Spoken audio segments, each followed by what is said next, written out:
ورحمۃ اللہ وبرکاتہ۔ جی، روزے کی نیت کب کرنی چاہیے؟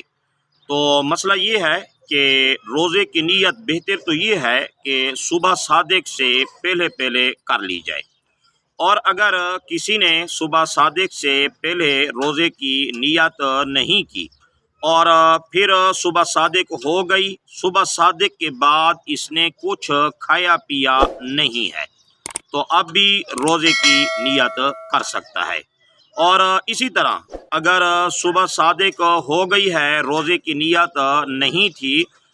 نصف نہار شرعی یعنی زوال سے 1 گھنٹہ پہلے تک، یعنی یوں کہہ دیں کہ تقریباً آج کل جو ہے 11 بجے سے پہلے پہلے تک اگر صبح صادق کے بعد کوئی چیز کھائی پی نہ ہو، کوئی آدمی روزے کی نیت کرے تو روزے کی نیت کر سکتا ہے، اس کا روزہ ہو جائے گا۔ اور باقی رہا کہ روزے کی نیت کس طرح کرنی ہے،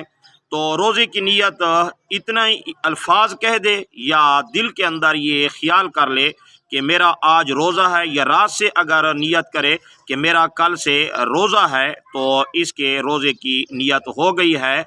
اس کو کوئی الگ نیت کرنے کی ضرورت نہیں ہے۔ جی، السلام علیکم ورحمۃ اللہ وبرکاتہ۔